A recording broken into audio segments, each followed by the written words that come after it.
Mark, you are the source of blessings. Pastor Mark, you are the source of blessing.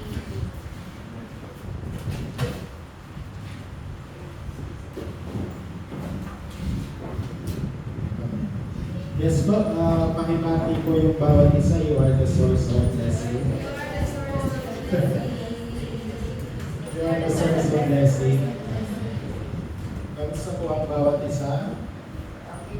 So alam ko, nag-aalala po yung bawat isa sa pagmahal ng bilihin. No? Yan po yung isa sa mga concern natin ngayon kasi kami rin po nag-aalala po kami sa pagmahal ng gasolina at domino effect po kasi yan eh. So lahat po tataas. Yung sahod na lang po yata yung hindi po mataas po. Pero ganun pa man, dumaan na tayo sa ganung sitwasyon, nandito po tayo lahat at patuloy po tayong sumasamba at nagpapasalamat sa Diyos. Yun po yung pinakamahalaga po sa lahat. Amen? Amen. So I hope as we meditate this message, magkaroon po tayo ng tamang panalangin at tamang kasagutan mula po sa kanyang salita.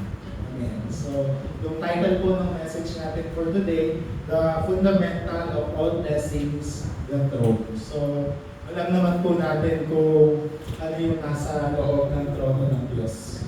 Yung trono ng kalangitan. So, yun po yung ating pagbubulay-bulayan sa ngayong araw po.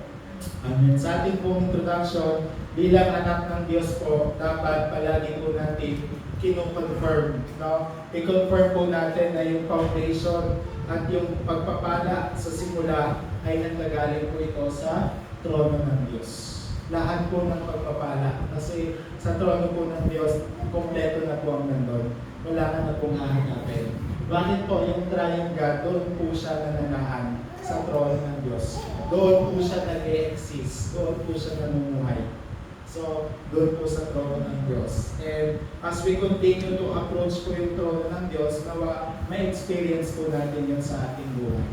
Na hindi lamang po sa ngayong araw na to, we are so blessed, tapos mamaya o siguro abot to hanggang mamayang gabi, pero pagdating na kinabukasan, hindi na naman po natin mararanasan yung trono ng Diyos. Sabi po dyan sa pangalawa, yung trono po ng Diyos, dyan po nagsimula, dyan po yung present, and dyan din po yung katapusan. So beginning, the progress, and the end are all exist. Lahat po dyan, yan po yung resulta ng lahat ng bagay. Doon po yung Word of God, yung prayer answer, and then yung Holy Spirit. Pag naranasan po natin yung trono ng Diyos, maiintindihan po natin yung kanyang salita. Wala po tayong choice kundi maunawaan ang sinasabi ng salita ng Diyos. At mararanasan din po natin yung tinatawag na answer of prayer. Doon mo masasabi na, ay ito, answered prayer talaga ako. Naranasan ko talaga yung kasagutan sa panalangin. And then may experience po natin yung 300% yung work of the Holy Spirit. Kasama po dyan yung guidance, yung leading of the Holy Spirit. Nasa loob po yan ng trono ng Diyos. Kahit po yung kaligtasan po natin at yung mga tao po na nasave natin sa mga previous camp, hindi po yung mangyayari kung wala po yung pagkilos ng banal na Espiritu.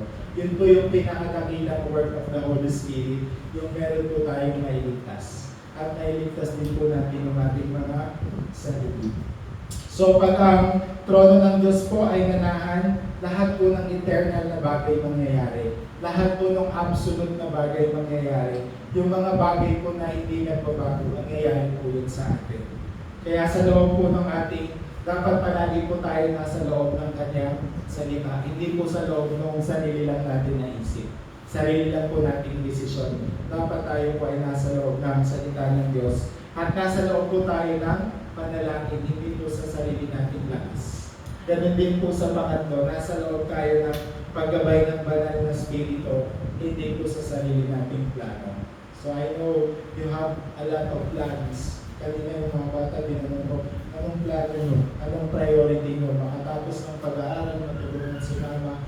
Wala naman po doon masama, pero ang paggabay pa rin po at pag-lead pa rin po ng Holy Spirit yung dapat mamuna po sa ating mga anak na Diyos.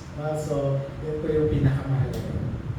Yung pangatlo po, yung the right beginning and the right end. So, kung yung buhay po natin nagsisimula po sa trono ng Diyos, lahat po ay gagabayan ng Diyos at mapupulfill po iyon. Mangyayari po yung plano ng Diyos sa ating mga buhay. Guaranteed po. Sigurado po yun. 100% na matutupad. So yung right beginning and right end, mangyayari po yun in God's perfect time and then God's perfect will.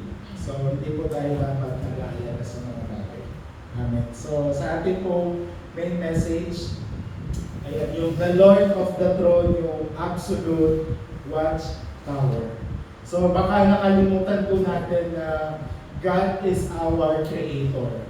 No, minsan na lang po natin ito naririnig sa church. Pero yes po, ang Diyos po ang lumikha ng lahat ng bagay, yung entire universe. Kung ano man po yung nakikita niyo sa solar system, ang Diyos po ang lumikha ng lahat ng bagay. At ginawa niya po yun perfect and complete.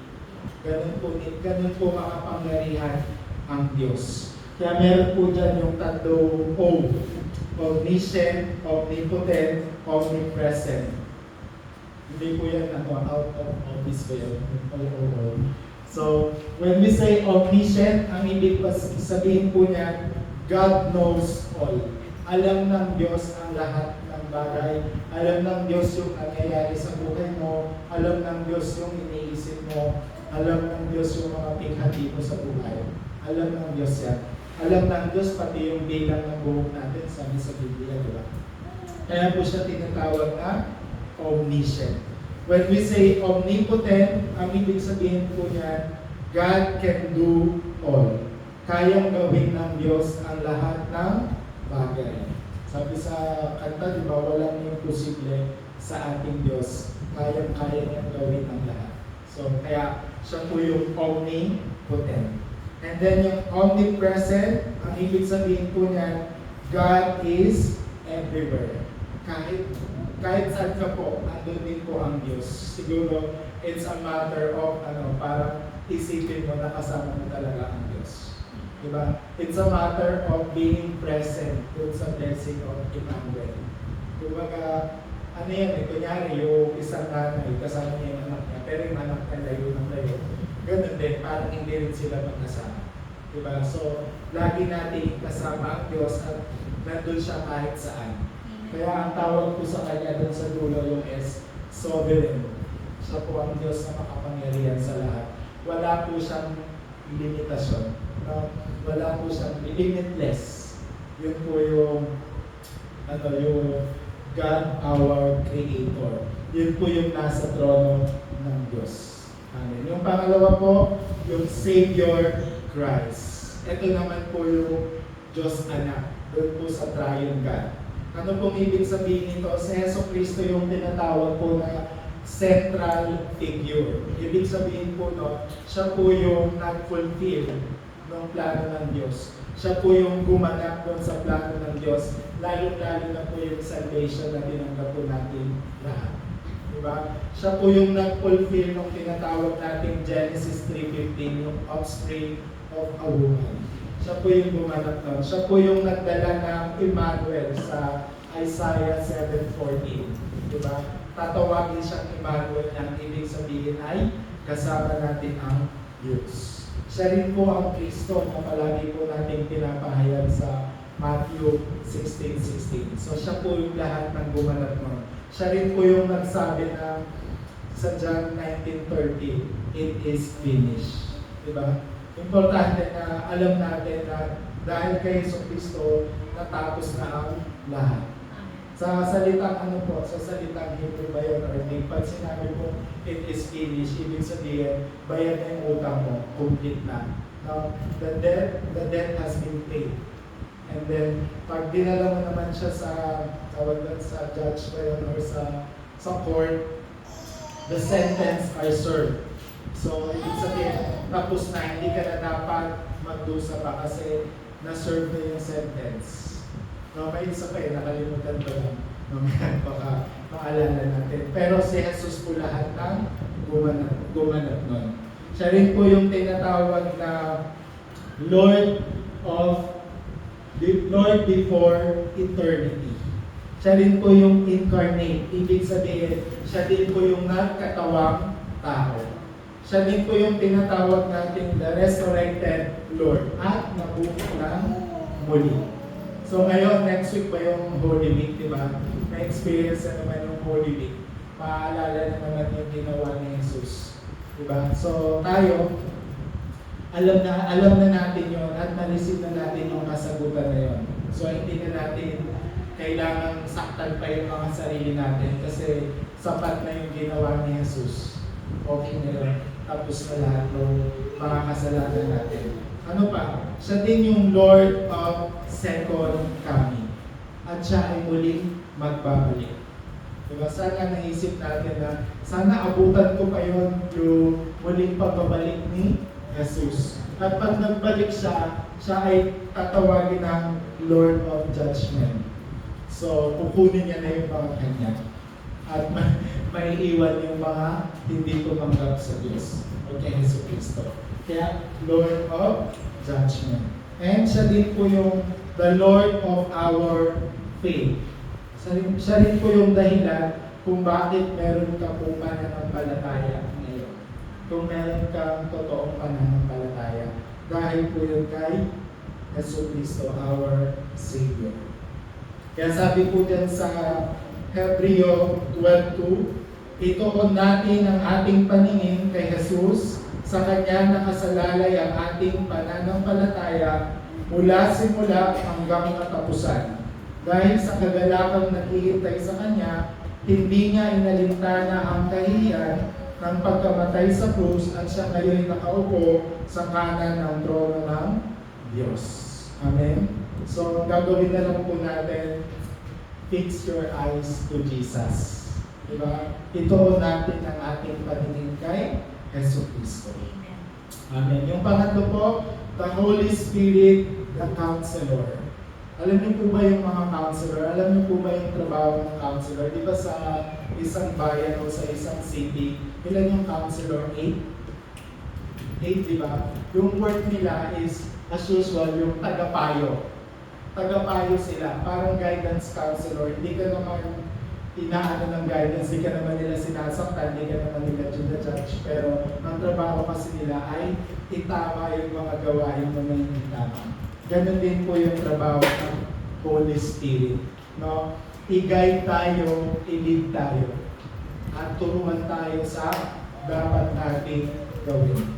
So nawa dapat lagi nating ma-discern yung work of the Holy Spirit, yung leading of the Holy Spirit. No? Kasi para yung sasakyan, dapat hindi ikaw yung driver, dapat yung Holy Spirit, yung nagmamaneho ng buhay. So yun po yung triune God.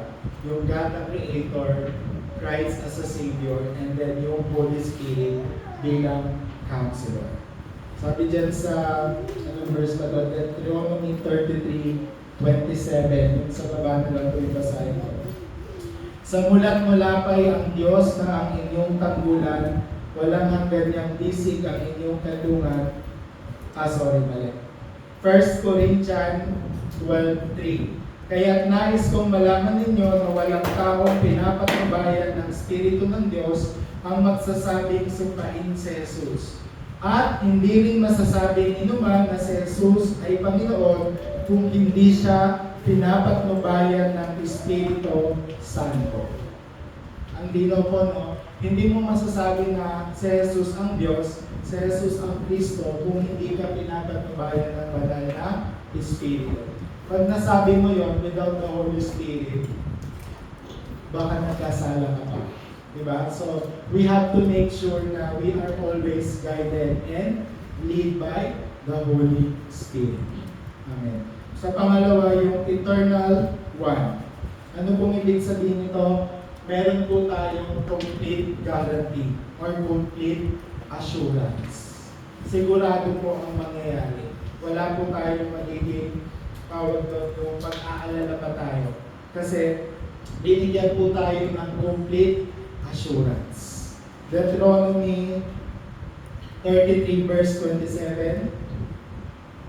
Sabi dyan, sa mulat-mula pa'y ang Diyos na ang inyong tanggulan, Walang hanggan niyang bisig ang inyong kanlungan, mga kaaway niya'y kanyang ipinagtabuyan at inutusan kayong sila'y lipunin lubusan.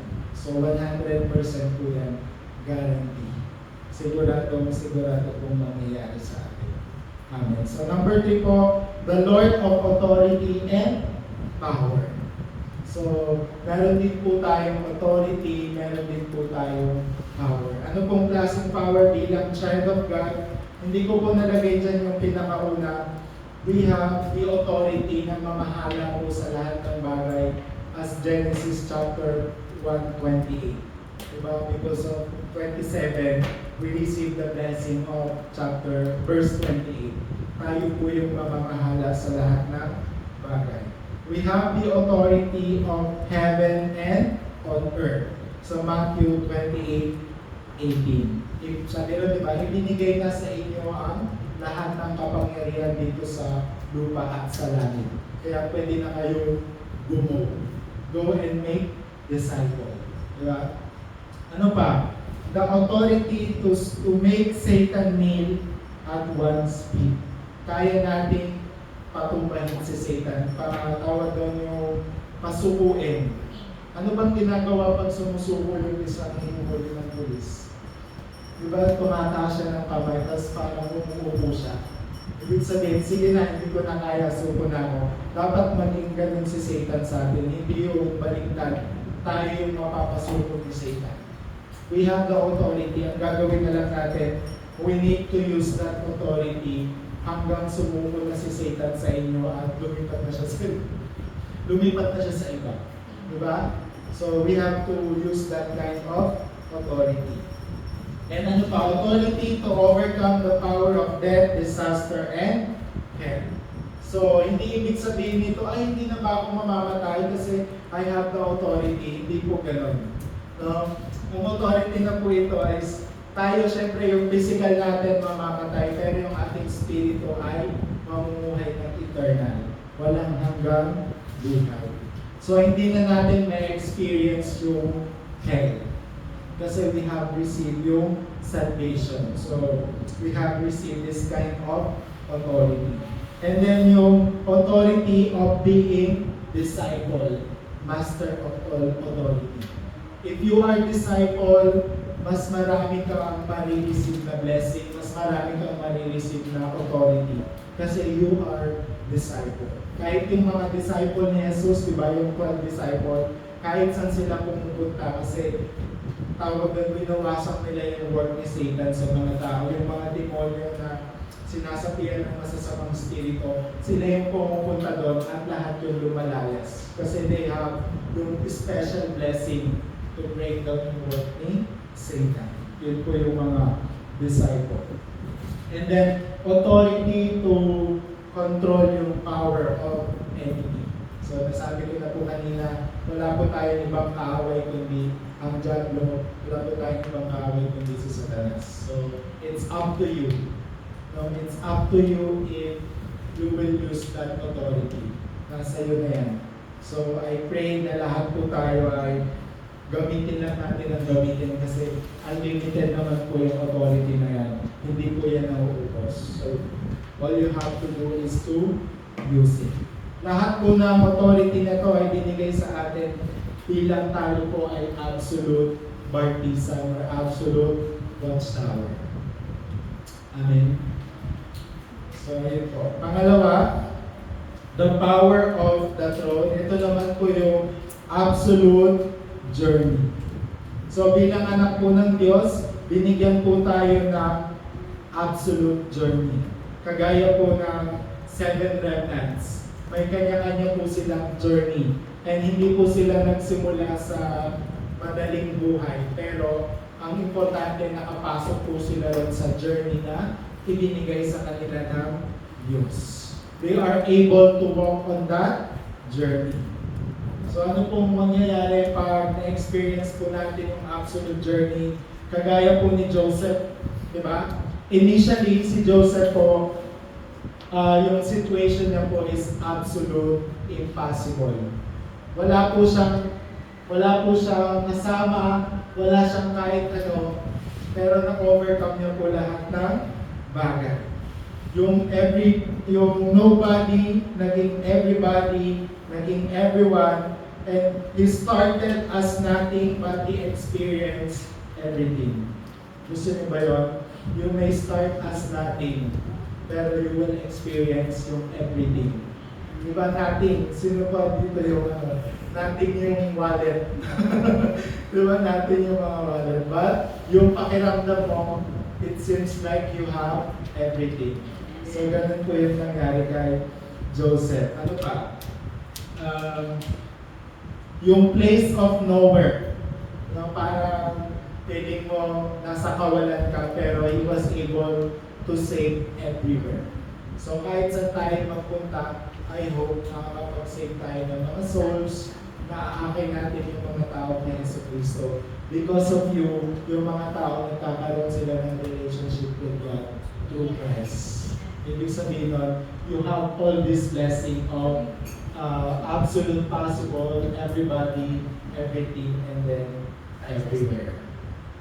Ito, Rome 8:28, alam natin sa lahat ng bagay ay gumagawa ang Diyos para sa mabuti kasama ang mga nagmamahal sa Kanya, silang mga tinawag ayon sa Kanyang layunin. Do you believe naman po, no? Do you believe that God called you according to His purpose? No? You are blessed kasi tinawag ka ng Diyos dahil meron siyang purpose sa buhay mo. Hindi po kami tumawag sa iyo, kay Kenneth, hindi kami yung tumatawag sa iyo. Sa lahat sa atin, hindi kami yun. Hindi ang Diyos yung tumawag sa iyo kasi He want you to live with His purpose. Amen? So lahat po tayo, we are reminded that God called us with His purpose. And ano pa? Yung journey of uniqueness. May word dito na unwrap. Anong basa doon? Basta sinerge ko na lang yan kasi unravel, ganyan. But ang ibig sabihin po niyan, better than anyone or everything of the same type. So we are better than anyone. Don't yabang, sabi ni Musalim. But yes po, because we are child of God, we have faith in Christ, we are much better than anyone. So, but don't yabang. Nung na-share ko before, nung nag-start ako magtrabaho, akala ko medyo matalino na ako. Pero pagpasok ko sa company, lahat ng tao matatalino. Diba? Parang ano nangyari?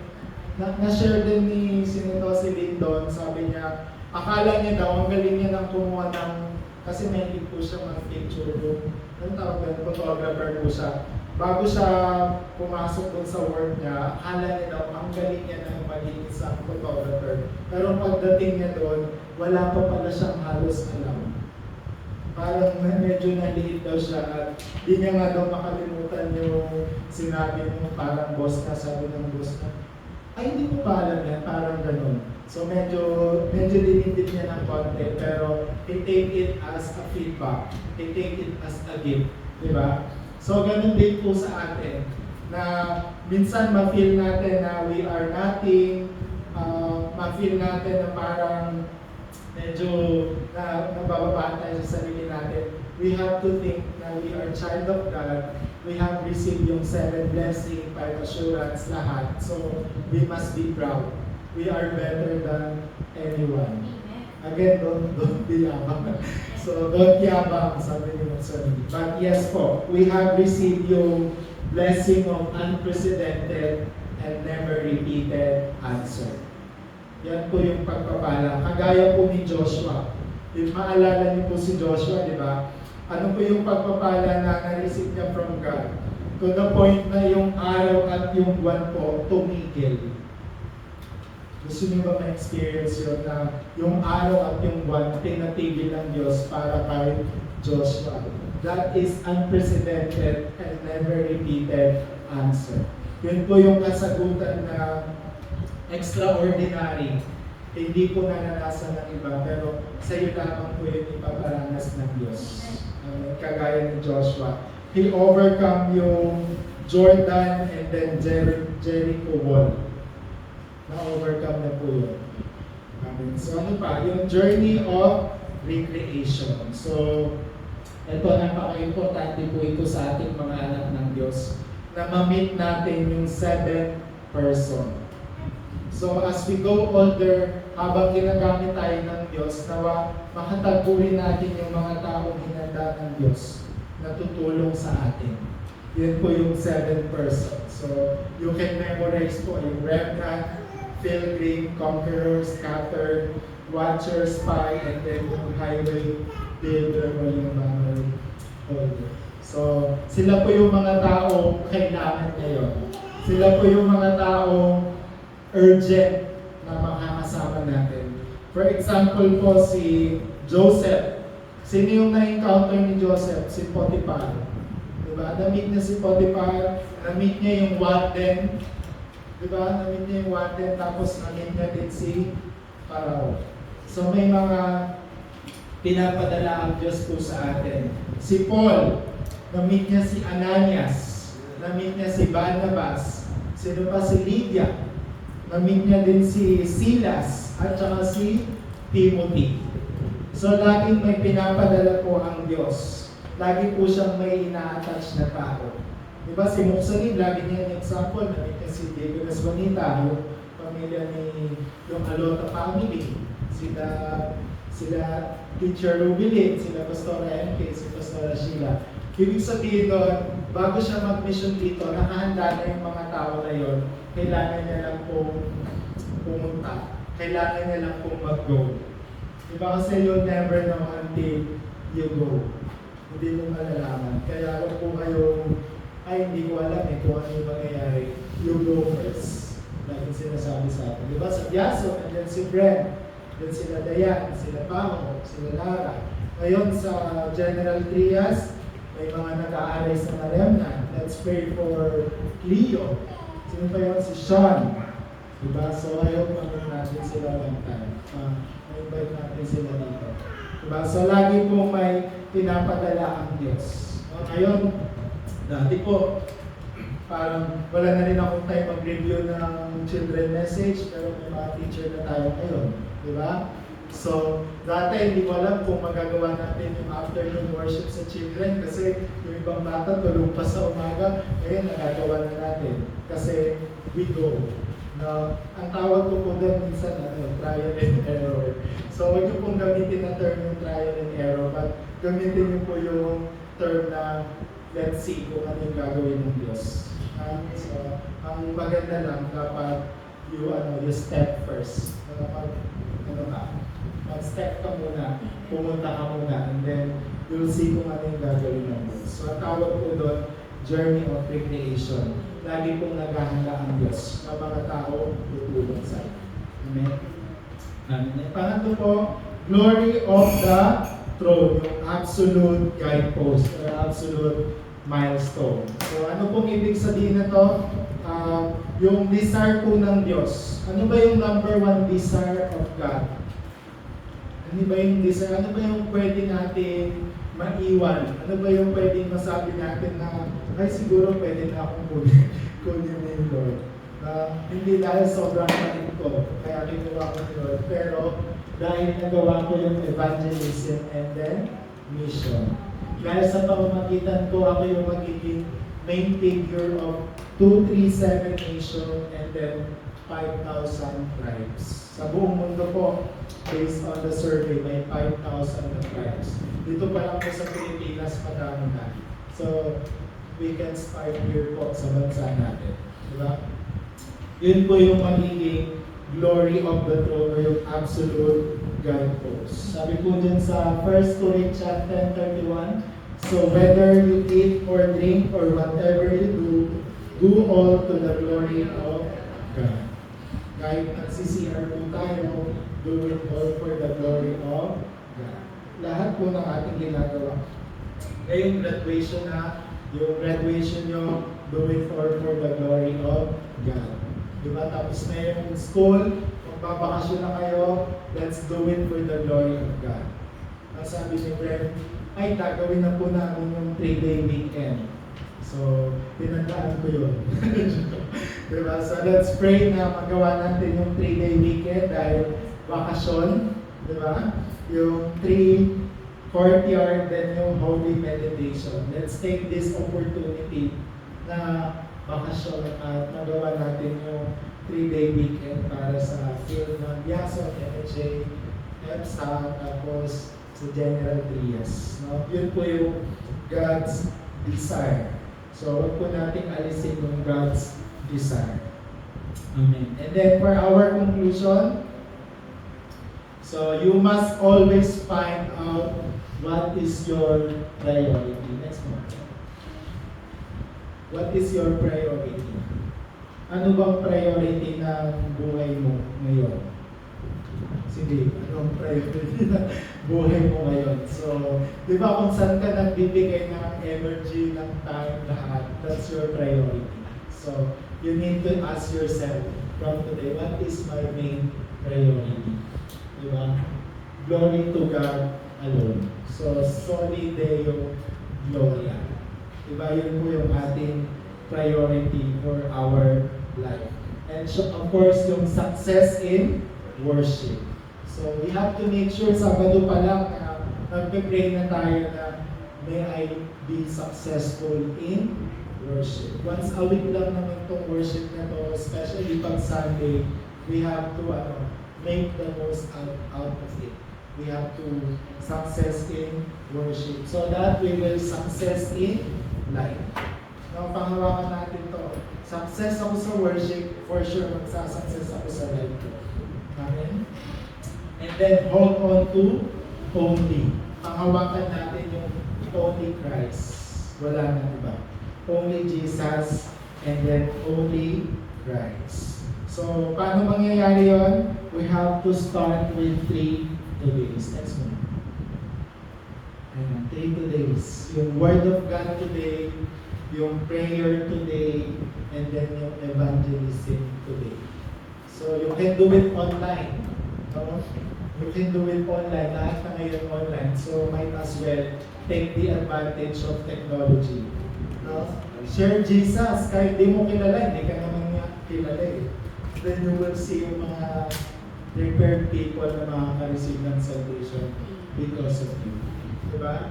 Yung Word of God today, once a day, just read 1 chapter. Diba? 1 chapter, I hope maging assignment natin. No? Wala kasi tayong grading system dito. Bawal kasi, no?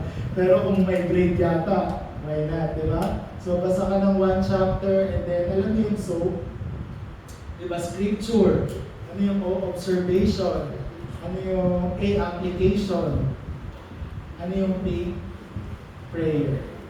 Diba? So, ano yung scripture na yun, ano yung observe mo kung ano yung sinasabi dun sa 1 chapter na yun, tapos ano yung plano mo, paano mo siya ma-apply. Siyempre, hindi pwede pinobserve mo lang, kailangan meron siyang application. And then, yung P, ipag-pray mo yung word na yun, na mag-fulfill siya sa buhay mo. Diba? Yan yung word of God. And of course, yung prayer today. So, pag nangyari to, yung present mo magre-revive. If your present has been revived, yung future mo din magre-revive. So, kailangan buhayin mo ulit yung present mo.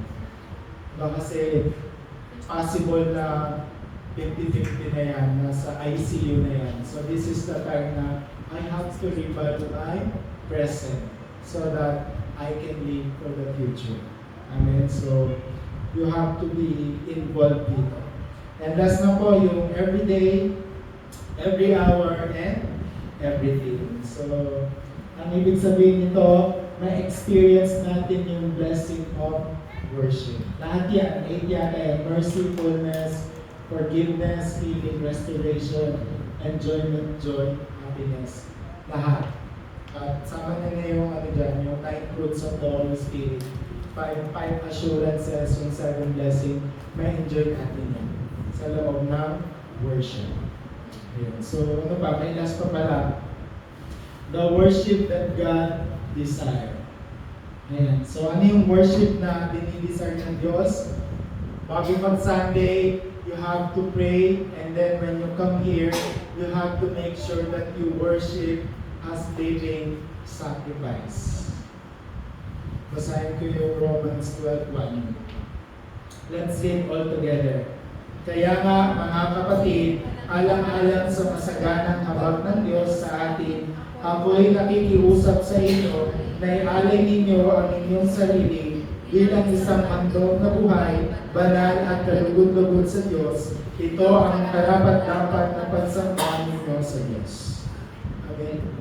So, hindi ko po ito salita po ito ng Diyos. At ito ang karapat-dapat na pagsamba ninyo sa Diyos.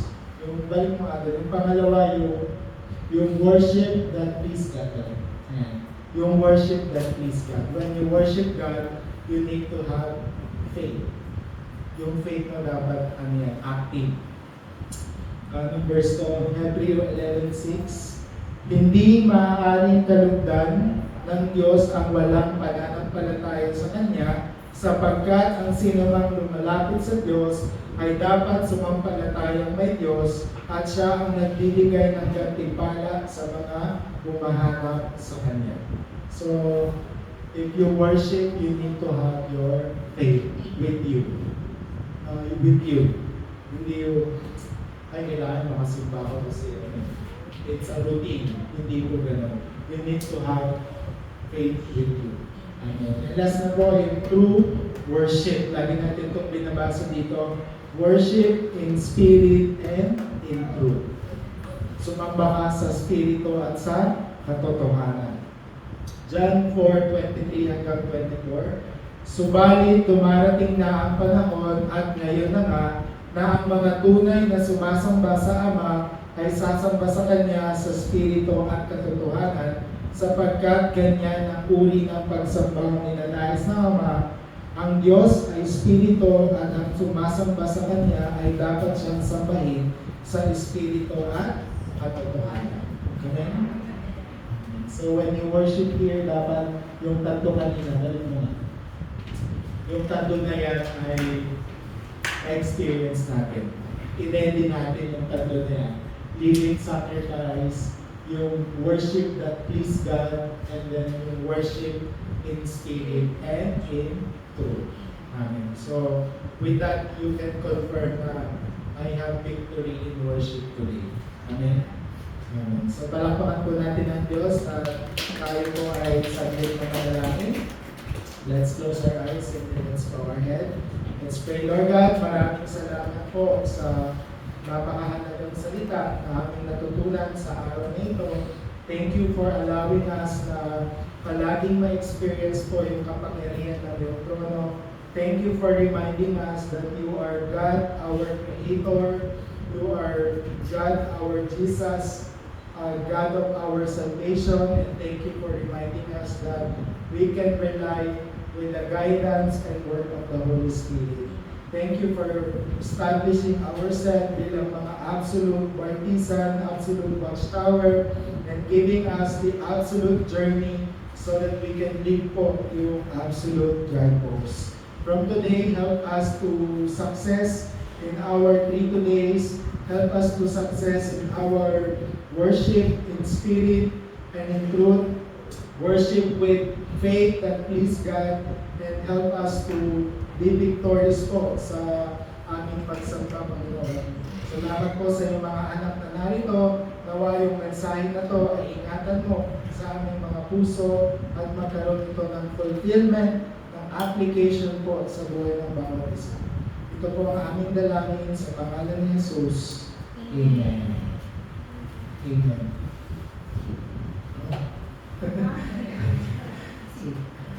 Announcement po. Ano ba ang announcement natin? RRRC. So, meron pong nag-confirm na 4 na makakasama sa RRC. Yung iba po, you can join naman po ng PCRC.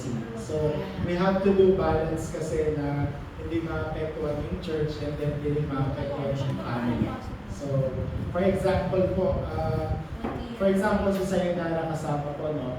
Since may sakit ko yung mama niya, hindi naman natin pwede isama si Kate. So, it has to be balanced. So, 4 people po yung nag-confirm, and I guess you are required to prepare at least 200 pesos. So, sulit na po yan. Sulit na sulit.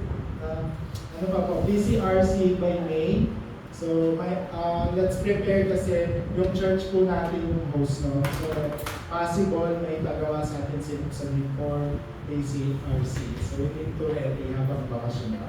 And then let's also pray for RBBS. So, it's gonna be a lot of work kasi dito sa pala ng field. So, mga remnant leaders, please prepare for ano ba yun? RCBC masasabi ko. RBBS. So, let's restore yung ating children. Ano pa? Let's also pray for Moksani for health and syempre for our general trias and then yung Dukit field na si Pastora Sheila yung nandun. Ano pa ba? Let's also pray for our camp for retreat. Meron din po, April 15 po yata, pastor training and sana makasama din namin kayo din sa training. We'll see po. So ayun po yung mga important schedule. Let's pray po. Gamit po yung ating Lord's Prayer.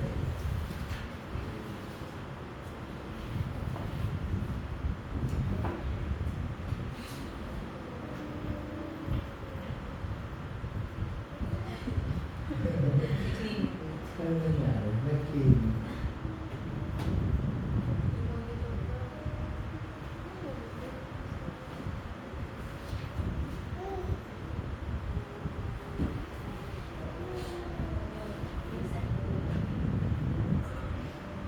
Let's pray po. Our Father who art in heaven, hallowed be thy name. Thy kingdom come, thy will be done on earth as it is in heaven. Give us this day our daily bread and forgive us our trespasses as we forgive those who trespass against us. And lead us not into temptation, but deliver us from evil.